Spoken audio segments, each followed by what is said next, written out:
Memang terkait dengan cukai ini belum semua lapisan masyarakat mengetahui.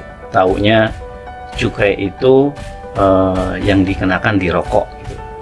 Tapi secara undang-undang Pak, kalau kita mau membahas tentang cukai itu kan kita punya kitab rujukan.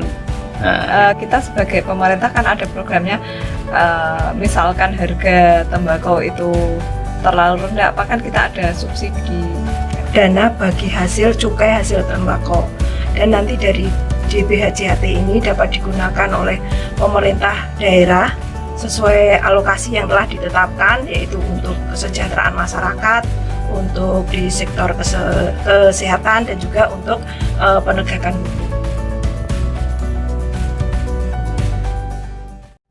Halo, selamat siang Bapak-bapak, Ibu-ibu. Selamat juga kepada semua pemirsa. Salam sejahtera selalu dalam acara SKY Podcast pada hari ini. Nah, ini kebetulan kita sedang ngobrol asik nanti dengan beberapa tamu istimewa kita. Ngobrol dialog tentang sosialisasi bidang cukai gitu kan. Nah, pada kesempatan ini teman-teman sekalian, barangkali sebelumnya saya awali dengan kenapa ada kegiatan ini, karena memang nanti bisa kita obrolkan bareng-bareng seberapa pentingnya, seberapa urgennya, dan seberapa manfaatnya bagi masyarakat keseluruhan, terutama untuk masyarakat di Kabupaten Rembang gitu Mbak. Sebelumnya ini saya perkenalkan dulu dengan Bapak Didit Gofar. Ya. Betul Pak? Betul sekali. Dari Bea Cukai Kudus. Bea Cukai Kudus. Kemudian tamu yang kedua dari Sekda Kabupaten Rembang, Ibu Pulung Widi Asmoroningsih. Nggih, dari Sekda Bu ya? Iya, dari Kasubag Kasubag Perekonomian. Oke. Kemudian yang ketiga juga dari Bea Cukai, dari Kudus juga Bu? Oh iya, nggih. siap. Ini Ibu Dwi Prasetyorini. Iya. Nggih. Oke, terima kasih pada beliau yang hadir pada kesempatan siang ini. Ini Pak, mungkin dari teman-teman, dari semua masyarakat masih ini Pak, secara awam saya ya, mungkin masih bingung tentang apa itu cukai, apa itu barang apa saja yang bisa dikenai cukai dan sebagainya. Mungkin nanti bisa dijelaskan dari pihak Bea Cukai. Bisa dimulai dari Pak Didit mungkin barangkali. Ya. Monggo silakan. Terima kasih Pak. Memang terkait dengan cukai ini belum semua lapisan masyarakat mengetahui. Taunya cukai itu yang dikenakan di rokok gitu. Tapi secara undang-undang Pak, kalau kita mau membahas tentang cukai itu kan kita punya kitab rujukan. Nah, kitab rujukan ini kalau saya mengartikan sebagai kitab sucinya, kanonnya gitu Pak. Ya, kitab sucinya itu Undang-Undang Nomor 39. Undang-Undang Nomor 39 tahun 2007. Ya, ini merupakan penyempurnaan sebenarnya dari Undang-Undang Nomor 11 tahun 95 Pak. Jadi adanya kegiatan ini itu karena ada penyempurnaan undang-undang tersebut. Jadi di Undang-Undang 39 itu dibuat ketentuan terkait dana bagi hasil cukai hasil tembakau. Jadi sehingga ada kegiatan seperti ini. Nah, di dalam undang-undang itu dijelaskan kalau yang dimaksud dengan cukai itu yang pertama merupakan pungutan negara. Jadi kita harus menyadari kenapa itu dipungut oleh negara. Itu nanti sesuai dengan karakteristik yang dijabarkan di pasal selanjutnya. Kemudian barang itu diatur di dalam undang-undang. Tadi kan jangan tanya ya barang apa saja. Kalau di dalam undang-undang itu saya langsung aja mungkin hanya ada 3 barang ya yang diatur di undang-undang tersebut. Kalau sebelumnya itu kita punya 5 barang ya, sekitar 5 barang yang dipungut cukai. Tapi dengan adanya Undang-Undang Nomor 11 itu disempurnakan Nomor 39 itu hanya ada 3 barang. Yang pertama etil alkohol Pak. Oh ya. Ya mungkin Bapak dan Ibu udah memahami ya, etil alkohol itu yang kalau di apotek kita beli Ya. itu ada yang 70%, ada yang 80%. Nah, itu sebelum keluar, Pak, itu dikenakan cukai. Itu yang pertama. Yang kedua, minuman mengandung Alkohol. alkoholnya itu. Kalau di sini dikenalnya apa? Miras ya. Miras. Tapi yang kalau nggak salah yang dilegalkan hanya sekian persen ya. Ya, yang di atas 5% itu dikenakan cukai gitu. Kemudian yang ketiganya tuh hasil tembakau. Hasil tembakau itu kan ada banyak variannya ya.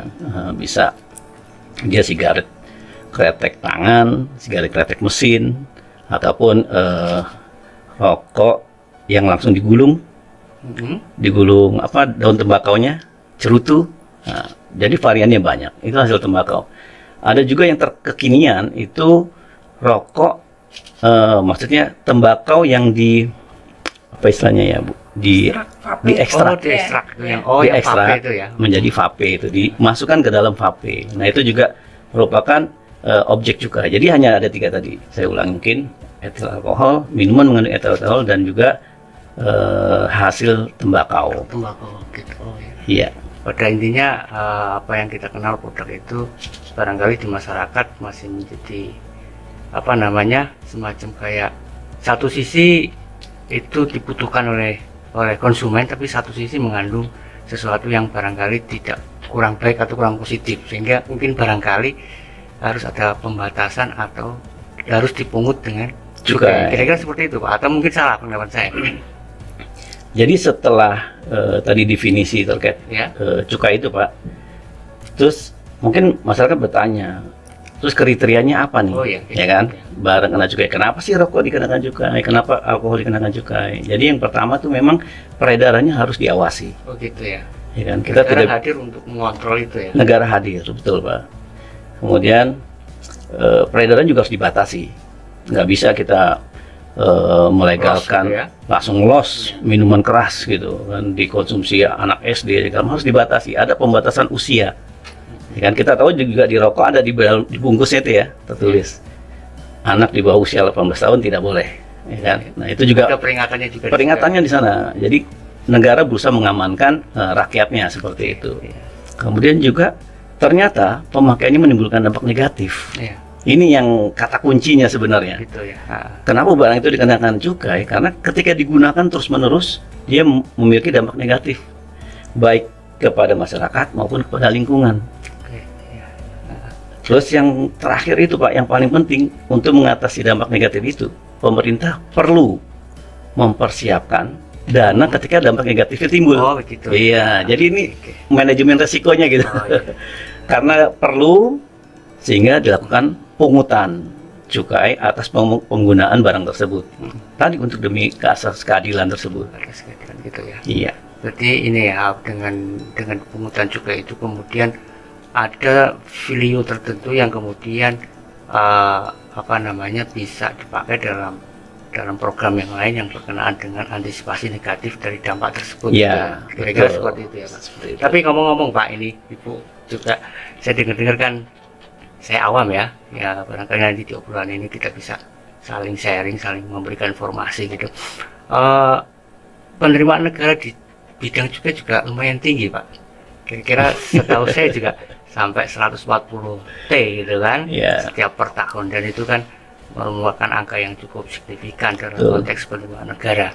Nah, di sini apakah semua dana itu untuk kebutuhan khusus untuk penanggulangan saja, atau barangkali dari apa namanya, dari pemerintah atau negara nanti bisa menyelenggarakan dana itu ke hal-hal yang lain gitu, atau bagaimana? Saya nggak tahu Pak. Jadi mungkin dari apa namanya obrolan ini mungkin masyarakat nanti bisa tahu. Ketika saya kan gini Pak, guyonannya Pak ya, kalau di kampung-kampung, di warung-warung, aku nyumbang negara loh gitu. Aku tuh rokok berdina, jadi kan begitu. Jadi kira-kira kan seperti apa ya, masyarakat juga merasa punya kontribusi di situ, dan barangkali juga merasa ada timbal balik ketika ada apa namanya pembiayaan atau apapun yang di luar untuk konteks negatifnya barang-barang tadi, misalnya begitu. Bagaimana penjelasan Ibu atau Bapak? Silakan. Ya, jadi untuk cukai ini merupakan penerimaan negara, dan ini merupakan salah satu unsur penerimaan dari APBN ya. Jadi nanti sebagai penerimaan APBN digunakan untuk pembangunan dan membiayai dari kegiatan-kegiatan pemerintah termasuk di pemerintah daerah. Nah, kemudian dari penerimaan cukai tersebut 2% akan dikembalikan ke daerah dengan dana bagi hasil cukai hasil tembakau, dan nanti dari DBHJHT ini dapat digunakan oleh pemerintah daerah sesuai alokasi yang telah ditetapkan, yaitu untuk kesejahteraan masyarakat, untuk di sektor kesehatan, dan juga untuk penegakan hukum. Oh begitu. Berarti gini ya, alokasi itu sudah diatur oleh undang-undang tersendiri atau pemerintah sudah memberikan rute ataupun pembatasan atau yang ini yang boleh dilakukan, ini yang tidak, ini untuk ini, dan itu sudah ada aturannya semuanya Pak ya? Sudah ada, itu di KMK 206. KMK 206. Jadi penggunaannya pasti nanti tertata dengan baik dan sesuai dengan program-program yang sudah ditetapkan, kira-kira. Ya, harapannya seperti itu. Harapannya seperti itu. Nah, ini mungkin dari Bu Wiwit, dari wakil dari pemerintahan kabupaten ini kan sebagai salah satu penerima tadi apa Bu? DBHJHT. DBHJHT. Apa itu? Dana Dana bagi hasil bagi cukai hasil cukai hasil tembakau. hasil tembakau. Yang kemudian juga ada jatah ataupun sekian persen yang kemudian dibagi kepada daerah, kira-kira seperti itu ya. Nah, begini Bu Wiwit, bagaimana daerah mengelola dana bagi hasil yang sudah diterima dari APBN, apakah juga sesuai dengan alokasi yang telah ditentukan, atau barangkali nanti pihak daerah juga mempunyai wewenang sendiri dalam konteks bagaimana pengelolaan dana tersebut. Mungkin Bu Wiwit bisa menjelaskan. Ya. PMK 206 itu muncul setelah kita menyusun APBD ya Mas ya. Jadi gitu, kita ya. sebetulnya kita agak kesulitan karena APBD sudah jadi, PMK itu baru keluar. Di situ 50% untuk kesejahteraan masyarakat. Dari 50% itu 15% untuk peningkatan kualitas bahan baku, 35% untuk BLT buruh tani dan buruh pabrik rokok. Kemudian 25% untuk penegakan hukum. Kemudian 25% lagi untuk kesehatan. Sementara APBD sudah jadi kan kita untuk penyesuaiannya agak susah nggih ini. Iya, kan anggaran sudah jadi Mas ini. Jadi kita di perubahan mengikuti alokasi PMK ini. Ya. Jadi penyerapannya rada terlambat, kemudian disesuaikan dengan APBD perubahan gitu. Iya. Tapi alhamdulillah, apakah semuanya bisa terserap dengan baik Bu? Sekalipun terlambat berarti itu ini kan demi masyarakat ya. Iya, sebetulnya kan fokus kita itu di petani dan buruh tani gitu ya. Petani buruh tani secara umum atau gimana? Atau iya, khusus? Petani buruh tani dan buruh pabrik rokok. Khusus tembakau ini maksudnya? Iya, tembakau. Khususnya tembakau. Dari 15% itu kita peningkatan kualitas bahan baku, kita programnya di Dinas Pertanian ya, kita ke Dinas Pertanian. Di situ ada pembuatan sumur tanah, pengadaan alsin perkebunan. Kita mengalokasikannya ke Dinas Pertanian, seperti itu. Kemudian yang BLT karena kita mengikutinya di anggaran perubahan, kemudian dari Dinas Pertanian dia dari Asosiasi Petani ya, APTI. APTI itu dia menginginkan sarana dan prasarana. Jadi kemarin dapatnya alsin. Kemudian yang BLT buruh pabrik rokok kemarin baru saja kita salurkan sebanyak 671 buruh pabrik rokok yang di Brak Jarum. Itu sudah kita salurkan kemarin. sudah di situ. Kemudian kita ada pelatihan-pelatihan itu di Naker. Itu ada pelatihan ini keterampilan gitu. Keterampilan ini mungkin kalau untuk buruh tani dan buruh pabrik rokoknya mungkin agak kesulitan mengikuti. Jadi kita sasarannya ke keluarga, ke mungkin kerabatnya. Jadi ada pelatihan tata boga, pelatihan menjahit, semacam pelatihan seperti itu. Di luar Kemudian kegiatan yang sifatnya tadi tembakau gitu ya. iya, iya, karena kita Mengembangkan sektor lain gitu. iya, sektor lain karena memang kalau buruh pabrik rokok kan sudah bekerja di Iya, situ, iya. nggak mungkin dia pelatihan tata boga, pelatihan apa kan mungkin agak susah. Jadi kita sasarannya ke keluarga seperti itu. Kemudian kemarin ada masukan pelatihan operator alsin pertanian seperti itu. Jadi kita menampung masukan dari masyarakat gitu. Fokusnya seperti itu. masih di apa namanya, di kesejahteraan para petani dan Iya, kesejahteraan. dan apa Kemudian namanya, untuk pengembangan mereka gitu. Iya. Kalau misalnya kita alokasikan di sektor-sektor yang lain Bu, misalnya Iya. begitu. ada yang 25% itu penegakan hukum. Penegakan Itu hukum, ya. kita seperti sosialisasi ketentuan di bidang cukai itu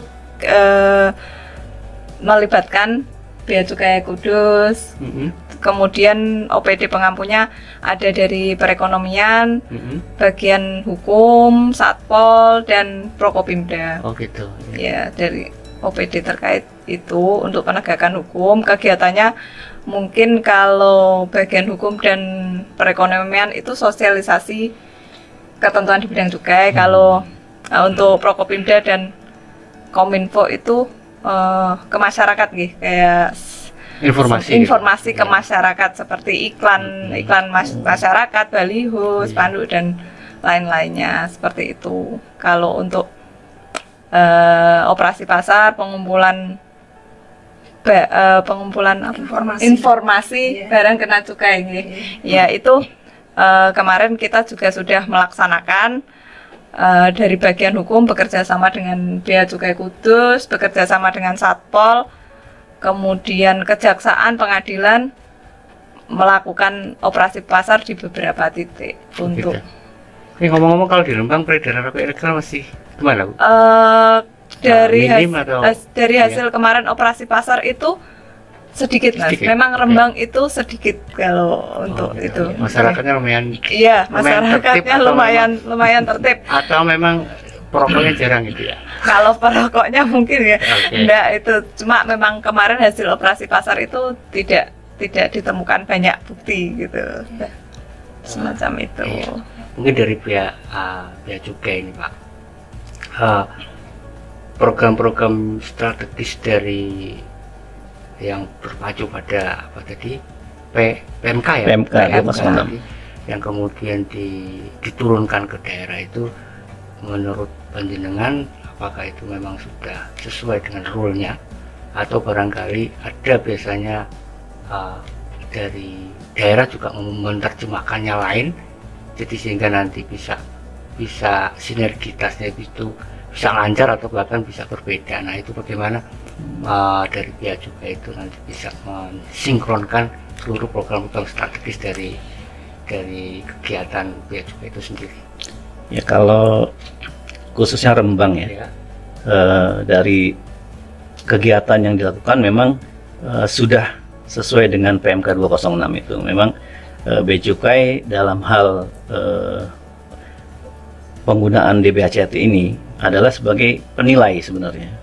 Jadi tadi disampaikan Bu Wiwit, kalau melakukan OPSAR, sosialisasi itu ada poin-poinnya. Gitu. Nah, jadi targetnya 1 tahun itu pemerintahan daerah harus mencapai angka 100. Jadi dari berbagai macam kegiatan itu ada poin-poin tersendiri. Nah itu sebenarnya fungsi Bea Cukai itu di sana. Jadi nanti melakukan penilaian, poinnya itu nanti dalam 1 tahun direkap, nanti kami serahkan ke Kanwil ya, ke Kanwil Jawa Tengah untuk diteruskan ke kantor pusat. Jadi kalau kolaborasi kegiatannya memang tadi sudah disampaikan, untuk OPSAR juga melibatkan Bea Cukai, untuk sosialisasi melibatkan Bea Cukai, karena ketika tidak melibatkan Bea Cukai maka poinnya lebih kecil dibandingkan dengan melibatkan bea cukai. Sehingga dalam tahun ini tadi juga disampaikan 206 itu memang terbitnya bulan Desember ya Bu ya. Desember 2019. 2020. Dan tadi memang menyusun perubahan memang nggak semudah gitu ya. Hari ini ditetapkan besok dirubah gitu, ternyata nggak berubah. Akibat yang dirasakan oleh kami juga di Bea Cukai bahwa seluruh kabupaten termasuk yang Karsiden dan Pati itu menumpuk di kuartal keempat semua kegiatannya. Iya, betul. Dari mulai Jepara sampai Blora itu di kuartal keempat, Oktober, November, Desember. Sehingga kita saling berbagi jadwal gitu. Rembang mengajukan ini, oke, kita jadwal. Nanti tiba-tiba dari Blora mengajukan. Itu pengaturannya itu. Kalau yang kami rasakan cukup menantang ya di tahun 2021 ini. Tapi kalau untuk kegiatan sama, semuanya sama. Ada operasi pasar, ada sosialisasi, tatap muka, pembagian stiker seperti itu.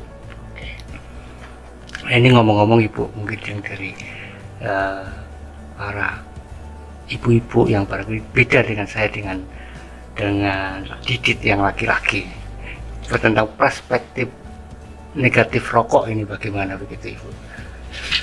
Ya.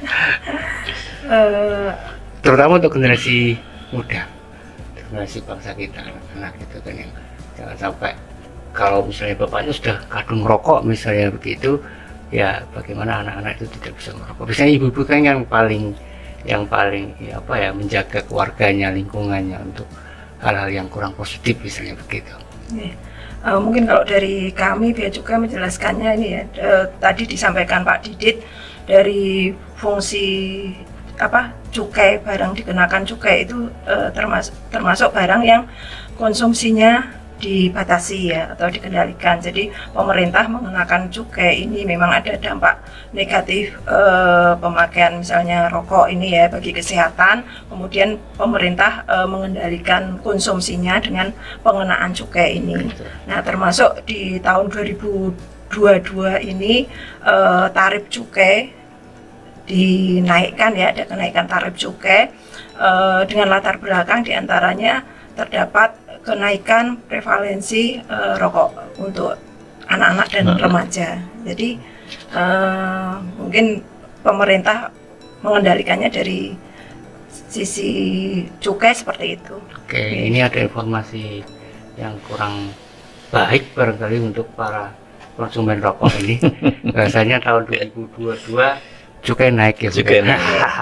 Kabar baik atau kabar buruk ini Pak? Ya, semuanya bisa dimaknai dengan positif lah insya Allah gitu kan ya. Perspektif ibu-ibu, para perempuan penjaga generasi muda ini, dampak negatif nikotin atau rokok atau mungkin yang lain gitu, gimana? Kalau sebagai ibu-ibu sih saya setuju dengan Bu Rini tadi. Oh, gitu. Cukai naik itu sangat penolong sekali. Mungkin kan orang agak itu ya, anak-anak mungkin kan mereka merokok kan dari uang jajan mungkin gitu kan. Kalau harganya mahal itu kan mungkin uang jajannya tidak cukup kan, bisa mengurangi gitu kemungkinan mereka mengkonsumsi rokok di usia. Syukur-syukur bapak-bapaknya Oh iya, dan anggarannya bisa untuk yang lain gitu ya. Anggarannya beralih ke dapur gitu gitu. kan, malah lebih cocok seperti itu. Iya. Kalau di anggaran juga itu Bu, alokasi penggunaan dana bagi hasil tadi cukai, itu juga ada alokasi untuk kesehatan misalnya gitu. Iya, memang alokasi anggaran cukai ini kan sebetulnya untuk dampak ya, menanggulangi dampaknya. Ini kan berarti kita concernnya ke kesehatan. Dulu sebelum PMK 206 itu alokasi untuk kesehatan itu lebih dari 25%. Jadi untuk Rembang ini dari 25M sekian itu 16M itu untuk pembiayaan jaminan kesehatan itu. Lebih banyak ke sana ya? Lebih banyak ke sana. Jadi kita juga agak penyesuaian anggarannya ini agak keteteran sebetulnya karena PMK 206 ini baru. Jadi kita masih concernnya itu lebih besar ke kesehatan. Apa ini juga bisa bisa dikatakan bahwasanya dampak negatif rokok ini juga sangat berpengaruh dalam penyedot biaya itu ya, maksudnya konsumen rokok ternyata juga mengalami dampak yang biayanya cukup tinggi juga gitu. Iya. Sampai kalau di Lembang tadi berapa, 16? Iya, 16 M sekian 16 itu sekian. untuk Jadi, jaminan kesehatan itu, pembiayaan jaminan kesehatan itu. Sebesar itu memang dampaknya dampak lumayan. di kesehatannya kan kita di BHJAT itu untuk menanggulangi dampak kesehatannya untuk petaninya dan untuk kesejahteraan masyarakatnya. Jadi masyarakat itu biasanya ngeles mulu, terutama perokok. Yang sakit-sakit itu bukan perokok, katanya begitu. Iya, tidak ada habis rokok langsung mati gitu, tidak ada yang Mas. Begitu. Tapi yang pasti kalau kebiasaan kurang baik ini bisa berangsur kita sosialisasikan ke generasi muda, pada khususnya itu nanti akan lebih baik lah, kira-kira seperti itu ya. Ini Pak, soal rokok ilegal itu bagaimana kriteria yang itu ilegal, terus dan sebagainya, itu mungkin bisa dijelaskan. Ya, untuk membedakan ya, ini memang selalu jadi pertanyaan masyarakat, gimana kami bisa membedakan gitu. Jadi kalau secara undang-undang Pak, kembali ke Undang-Undang 39 tadi, itu ada 4 kriteria. Yang pertama, dia paling mudah itu rokok polos, rokok tanpa pita cukai. Tanpa pita cukai itu udah rokok ilegal. Jadi kalau kita ditawari oleh agen-agen rokok, biasanya mereka menawari ke warung-warung yang masih baru gitu. Ya. Nah, itu dijual rokok murah, tapi nggak ada pita cukainya, itu udah rokok ilegal. Terus yang kedua itu pita cukainya itu bekas pakai. Jadi pernah ada satu tempat itu menerima pita cukai bekas gitu. Oh gitu. Jadi sehingga para perokok itu kalau mau buka bungkus rokoknya hati-hati, Alon-alon gitu ya. alon-alon. Terus dijual ke mereka. Itu juga merupakan pelanggaran ya, merupakan rokok ilegal gitu. Walaupun nanti misalnya rokoknya diproduksi oleh perusahaan yang legal. Jadi uniknya Pak, usaha bidang rokok ini tidak seperti usaha di bidang lainnya gitu. Misalnya kayak saya kasih contoh jualan roti misalnya ya, dengan buka usaha roti, mengajukan izin ke BP POM ya misalnya, dapat izin langsung bisa tuh produksi terus langsung jual. Kalau rokok enggak, pertama izin produksi dulu, ya dikenal dengan NPPBKC itu, nanti mungkin lebih mudah lah persyaratannya. Setelah punya izin, produksinya jadi, nggak mesti bisa harus jual, tapi harus beli pita cukai dulu, baru setelah ditempel, baru boleh diedarkan. Jadi ada 2 aturannya tuh. Kalau roti tadi kan nggak kan, cuma 1 izin aja kan. Kalau ini nggak, harus 2, punya izin produksi dan melunasi cukai dengan cara ditempel tadi. Nah itu makanya pita cukai itu sebagai pengaman salah satunya. Ya, tadi ceritakan Bu Wit sebagai dampak negatif ya. Pemerintah supaya dampak negatifnya itu ketika terjadi seperti wabah sekarang ini, pemerintah udah punya dana gitu. Punya dana, walaupun di PMK 206 tinggal 25% Bu ya. Tinggal 25% untuk menangani. Karena itu kan berdasarkan data ya. Penggunaan cukai itu berapa sih? Oh ternyata yang 25% itu cukup untuk sebagai manajemen risiko mengatasi dampak dari dampak negatif rokok ya. Terus yang ketiga itu pita yang bukan sesuai peruntukannya. Pita yang tidak sesuai peruntukannya. Ya. Misalnya gimana itu? Jadi kalau di masyarakat itu ada 2 jenis rokok ya, yang sebagian besar beredar. Yang pertama tadi rokok yang diproduksi oleh saudara-saudara kita, rokok produksi oleh tangan, manual, rumahan gitu ya? Ya rumahan itu SKT kita sebut, sigaret kretek tangan. Nah itu pita cukainya memanjang dia, pita cukainya memanjang, dan harganya lebih murah. Jadi per batang rokok itu dikenakan Rp110, itu minimal cukainya. Terus ada lagi SKM, sigaret kretek mesin. Nah itu dikenakan minimal 500 sekian Bu ya, Rp500. Jadi kan ada selisih yang cukup besar ya antara SKT dengan SKM.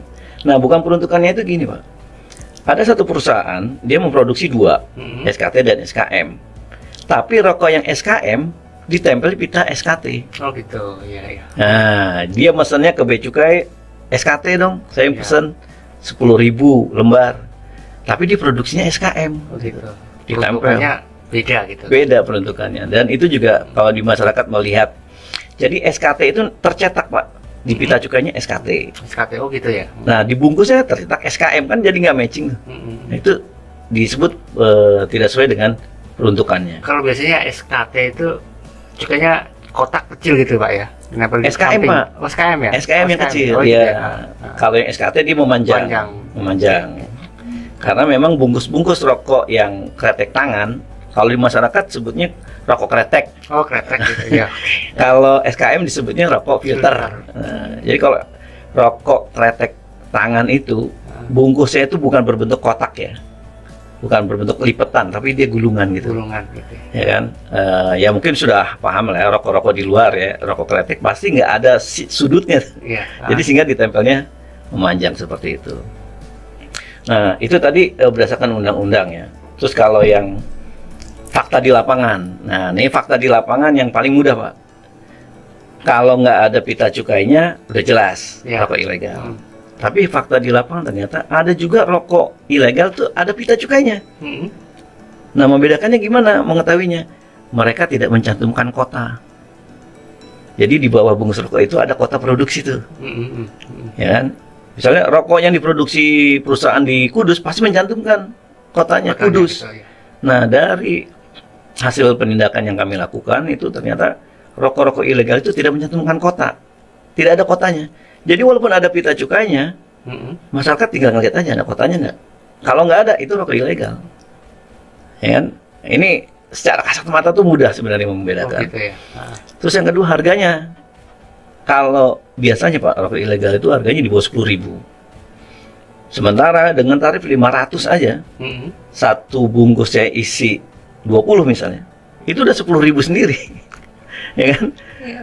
Pengenaan cukainya udah 10.000, nggak mungkin dia jualnya di bawah 10.000. Oke. Nah, jadi ada 3 hal sebenarnya yang Mudah. mudah sekali. Yang pertama tidak ada pita cukai, yang kedua tidak ada kota, yang ketiga harganya di bawah 10.000. Cukup, saya rasa untuk masyarakat membantu pemerintah menahan laju peredaran rokok ilegal ini, Pak. Sementara pelanggar-pelanggar atau orang yang berkecimpung di dunia tanda kutip gelap tadi Pak, itu sanksinya ada Pak? Bagaimana itu? Sanksinya ada. Mm.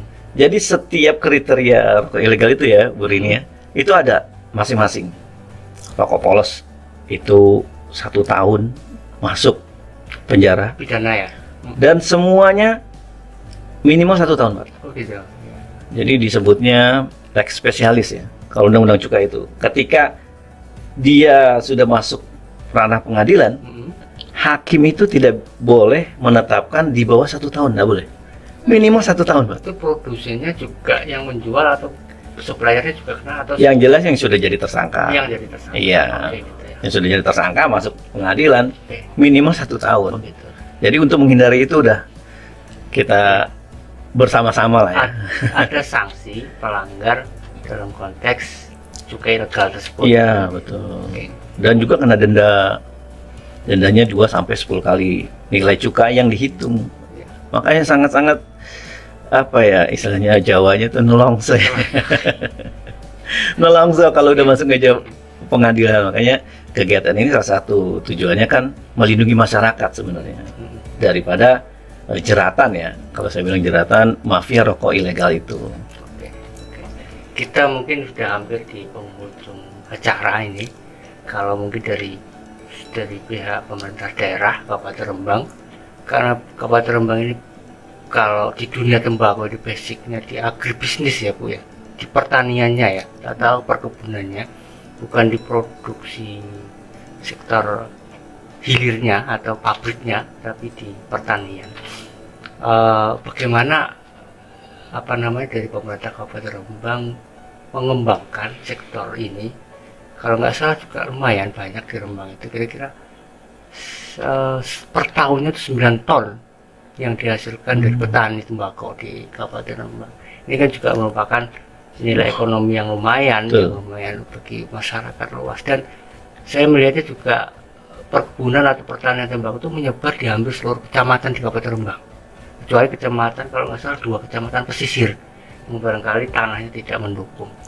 Nah, apakah ini ada program tertentu untuk mengembangkan sektor agrinya, atau secara pemerintahan mengambil titik tengah bahwasanya bagaimanapun produk tembakau adalah sesuatu yang negatif. Jadi ada semacam ambiguitas di situ, ada semacam tarik menarik antara sesuatu yang positif dan negatif itu. Nah, itu bagaimana? Mungkin juga nanti dari pihak juga bisa menambahi Ibu juga nanti. Ini kan problem, mungkin tidak hanya di Rembang, bahkan nasional, bahkan internasional, bahwasanya di satu sisi pendapatan yang dihasilkan dari cukai ini sangat tinggi sekali, kalau di APBN juga lumayan. Terus tapi di sisi lain ada isu global, isu internasional yang tentang kesehatan terutama. Jadi negara hadir untuk mengontrol dan mengelola itu gitu kan, kira-kira seperti itu. Monggo dari pertanian tadi dulu. Oh iya, kalau di Rembang ini kan kita pabrik itu ada brak jarum itu. Brak jarum, iya, pabrik besar itu ya. Iya, dari brak jarum itu. Kemudian kita kerjasama dengan PT Sadana untuk pengumpulan itu ya, pembelian hasil tembakau hasil itu, pertanian hasil itu ya. pertaniannya kan ada kerjasama dengan PT Sadana. Oh, supplier hasil pertanian gitu. Kita sebagai pemerintah kan ada programnya, misalkan harga tembakau itu terlalu rendah, apa kan kita ada subsidi kan, kita dana di BHJT itu kita bisa gunakan untuk subsidi harga tembakau itu. Jadi kita alokasi di BHJT itu kita membantu dari mulai proses menanam menanam untuk bantuan pupuk dan lain-lain, kemudian sampai pasca panen. Setelah itu kan misal harga turun apa terlalu rendah kan kita juga bisa bantu dengan subsidi harga itu juga. Jadi alokasi di BHJT itu memang kita membantu dari awal sampai akhir proses pengolahan tembakau itu ya. Seperti itu. Kemudian dampaknya kita bantu, kemudian kita di kesehatan itu dampaknya kita bantu, kemudian untuk kesejahteraan masyarakatnya secara khusus untuk petani dan masyarakat luas yang terdampak itu gitu. Ya. Okay, mungkin dari Bapak dan Ibu dari Bia Cukai yang menanggapi tadi semacam ada dua sisi yang memang sama-sama kalau ditimbang itu juga satu secara bisnis atau ekonomi itu juga menjanjikan oleh pengusaha maupun pendapatan negara, tapi di satu sisi juga menghadapi problem isu global tadi, kesehatan terutama. Ya kalau dari kami ya seperti saya sampaikan tadi, jadi untuk membatasi kemudian mengendalikan memang dari sisi cukai, tapi di satu sisi kami juga melakukan pembinaan kepada pengusaha rokok dan memberikan beberapa fasilitas. Misalnya kalau dengan dana di BHJHT ini kami ada untuk penegakan hukum, salah satu kegiatannya adalah untuk KIHT atau kawasan industri hasil tembakau. Di situ nanti dari pabrik-pabrik pengusaha rokok yang kecil bisa nanti ke KIHT, ini yang sudah ada KIHT di Kudus ya. Jadi untuk KIHT itu dari sisi luasan pabrik yang seharusnya 200 meter persegi bisa kurang dari 200 meter persegi, ataupun perusahaan rokok kecil yang tidak punya pabrik tempat produksi bisa bergabung di situ. Jadi kalau dari kami itu untuk membatasi atau mengendalikan konsumsi dari sisi cukai, tapi juga kami tetap melakukan pembinaan dan juga pelayanan ke pengusaha rokoknya. Oh begitu. Okay. Terutama yang tadi?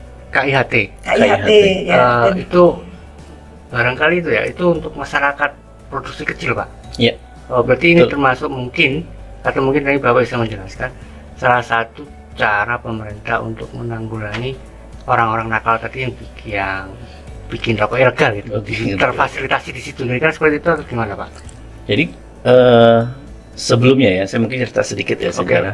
Sebelum kita melakukan penertiban, ya 2007, ya 2008, itu jumlah perusahaan rokok itu 2000 Pak, 2000 perusahaan.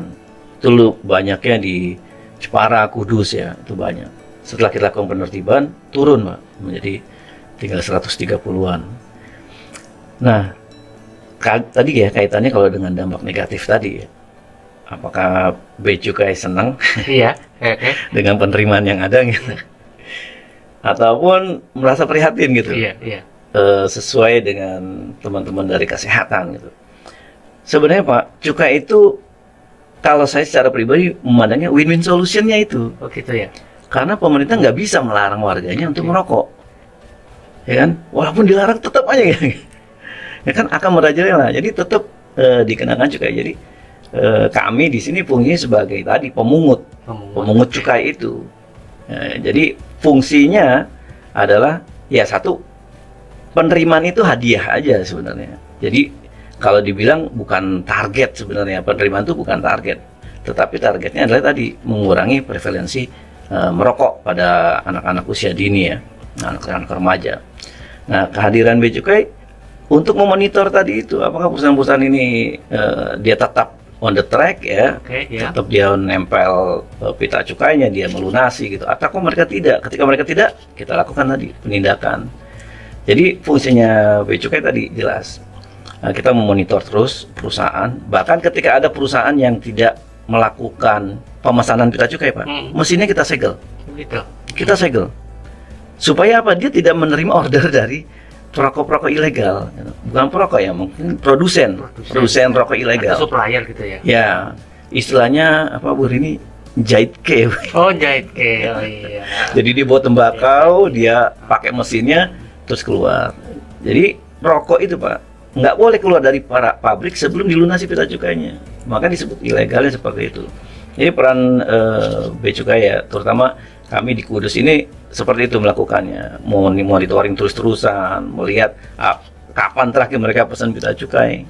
Ketika oh ini kok nggak mesen terus, langsung kita segel mesinnya. Itu tindakan yang bisa kami lakukan gitu. Adapun kalau memang masih ada peredaran rokok ilegal, ya makanya kami bekerja sama dengan Bu Wiwit.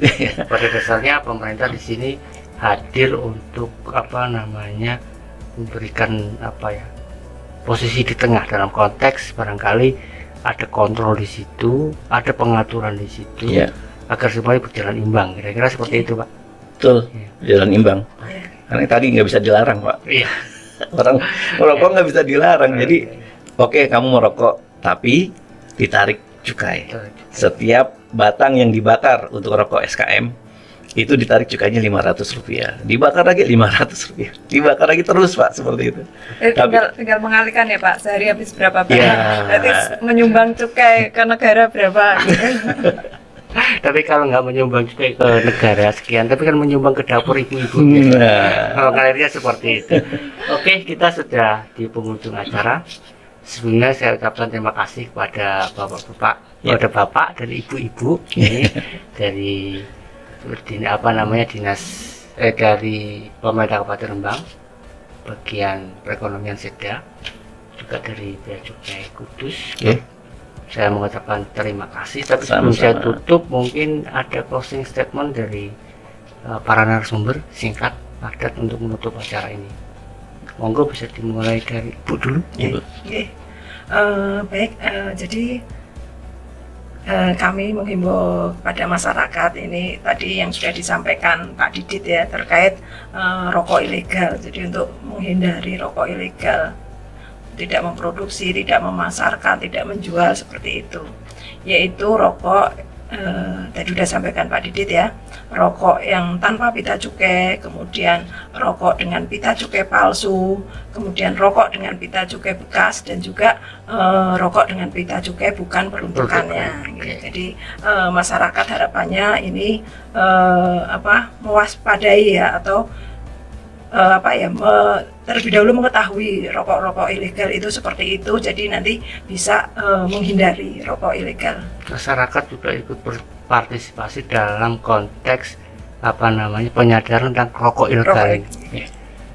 Itu dari Bu Vivi. Iya, saya dari pemerintahan guys, saya Kalau kami dari pemerintahan sebagai pengelola DBHJHT berusaha memfasilitasi, membantu dari mulai petani, proses penanaman sampai penanganan pasca panen, kemudian menangani dampaknya, istilahnya meminimalkan dampaknya dengan pembiayaan jaminan kesehatan, kemudian untuk kesejahteraan masyarakatnya juga kami memberikan seperti BLT, kemudian program-program strategis yang memberikan bantuan ke masyarakat dari BLT, kemudian alat dan mesin atau fasilitas yang menunjang para petani dan tenaga kerja buruh rokok seperti itu. Mungkin dari Pak Didit penutup. Ya, penutupnya hampir sama dengan Bu Rini, kepada masyarakat sekalian diminta ya bantuannya, berkoordinasi bekerjasama dengan kami maupun dengan pemerintahan daerah untuk melaporkan apabila di daerahnya ada transaksi rokok ilegal ataupun ada warung yang menjual rokok ilegal, untuk diingatkan, karena tadi hukuman menanti jika memang terbukti terlibat dengan rokok ilegal. Oleh karena itu dijauhi saja. Oke, terima kasih dari obrolan kita di siang hari ini, dan semoga bermanfaat. Pada dasarnya rokok ilegal itu dilarang gitu ya Pak ya. Satu, yang kedua juga kita harus berusaha untuk menjaga kesehatan dengan menjauhi kebiasaan buruk seperti merokok. Kira-kira seperti itu. Itu yang bisa kita bahas di siang hari ini. Semoga bermanfaat dan sampai jumpa di kesempatan yang lain.